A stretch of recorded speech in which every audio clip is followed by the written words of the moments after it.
Thanks for swinging by for another Monster Monday, the best way to start your week.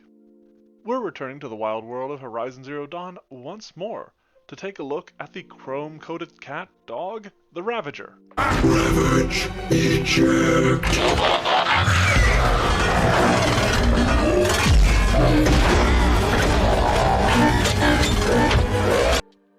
I'm working with Cameron McLeod once again on this one, though not for an original machine. Instead, the Ravager is a native to the Horizon games, showing up in the original as well as its sequel. The type of animal it is meant to represent isn't quite clear, though it seems to be somewhere between a cat and a dog, which isn't too different from another Ravager I know. These are decently powerful machines that resemble a smaller Sawtooth, which is a Smilodon-based machine. The Ravager is a combat class enemy, likely built as part of the machine's war against humanity, and it is armed as such. Following Cam's lead, it is a level 8 creature that looks to be about large. I think I'd save huge for the aforementioned Sawtooth.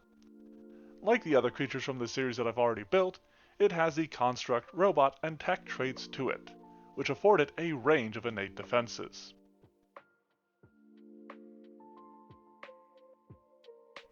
The Ravager was originally described as a sort of skirmisher to me, which is a roadmap within PF2e, but after looking into it, that roadmap didn't quite fit its design. The Ravager starts off with a high strength, which will be its primary combat stat to maul adversaries with. However, it still uses a dexterity between moderate and high, based on the idea that it is still somewhat a skirmisher. Its constitution is properly moderate as a fairly physical creature, whereas its wisdom is merely low, mainly so it can serve as a hunter or look out for its pack rather than being in the negatives. Case in point, its perception is high and it has dark vision, which is pretty standard for these machines that I've made. The Ravager does actually have a few skills with a moderate acrobatics and stealth helping him maneuver around prey, and springing upon them from stealth respectively. It does also use a few athletic maneuvers, which influence the use of a high value for the skill so that it can successfully bully enemies about. Before we can explore that option though, we have to take a look at the Ravager's defenses. We'll kick it off with a high armor class, still sort of leaning into that skirmisher design, even if its ability scores don't quite suggest that.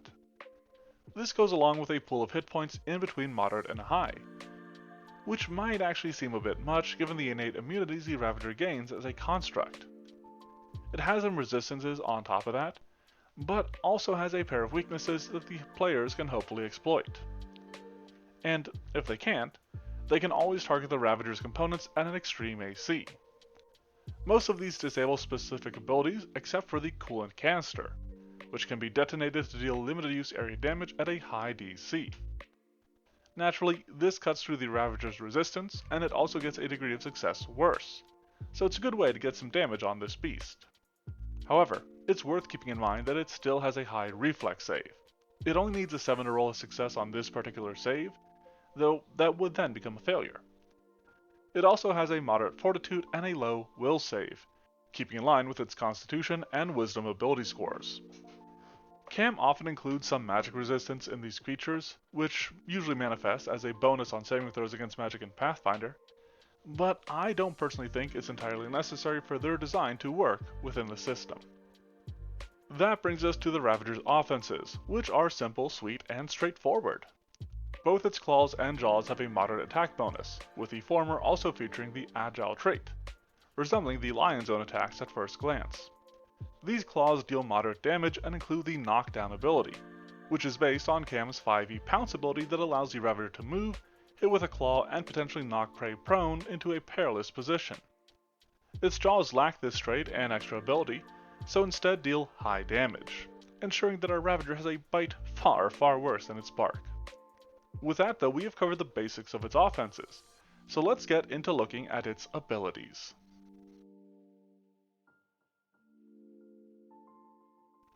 I mentioned that the Ravager has a Pounce ability in 5e, and it does so in Pathfinder as well.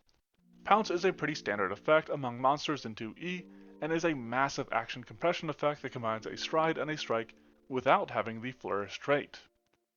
As if that wasn't enough, Pounce goes a bit further by keeping the creature hidden until after its strike if it was so at the start of the movement, something that I actually got to take advantage of during the Monster Mash.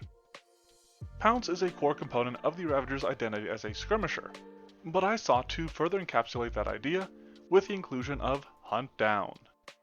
While it has been renamed, this reaction is essentially just the Barbarian's no escape feat, extracted and plugged into this creature's design, where it felt like a perfect fit. The Ravager is also equipped with some more exotic weapons, such as its Cannon Burst. While it could be designed as a strike on its own, Cam built this as a specific ability and I followed his lead here. It's a pretty simple effect that deals unlimited use area damage with a high DC and a decently sized cone. Like I said, nice and simple. Most of the complexity actually comes when you disable its component. Doing so knocks the cannon from the Ravager's back, which a player can pick up to unleash one final salvo, possibly turning the Ravager's own weapon against it. But even that seems relatively mundane compared to the Ravager's ability to electrify itself or its attacks. The former becomes apparent through Shock Cocoon, which is more of an eruption of electricity around it. This deals between unlimited and limited use area damage because I didn't want to pack too much damage into its kit, and it does also require a high DC reflex save. Critically failing this save causes the creature to become stunned 1, and leaves them easy prey for the Ravager or other members of its pride to hit with a Shock Jaw Smash.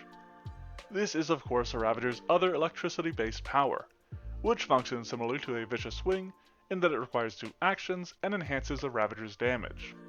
With the jaws already at high damage, an extra 2d6 gets it up to a bit above extreme damage, and deals all of that bonus as electricity damage. On top of that, this electricity arcs to other nearby creatures, meaning that they will take this damage as well, while the primary target has to make a fortitude save. A failure causes their bodies to be racked with electricity, which will leave them stunned 1 on a failure, or stunned 2 on a critical fail.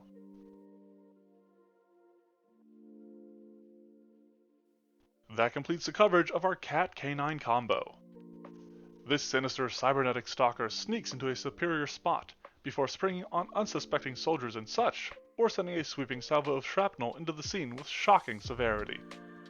The Ravager is a nice mid-level mecha monster with which to menace your mates, and can be used in many of the ways I've suggested for other Horizon monsters, as remnants of an ancient civilization or survivors from a species beyond the stars. With the Ravager specifically, Kim wants to make a sort of male lion for the pride of these vaguely lioness-like Ravagers, so look forward to that design. As always, please, let me know what you think of this monster and what other sorts of creatures you'd like to see by leaving a comment. If you already like what you see here and want more, subscribe to the channel and then check out the blog, which is linked below along with the Twitter and Discord. Thanks for watching, and have a fantastic Friday.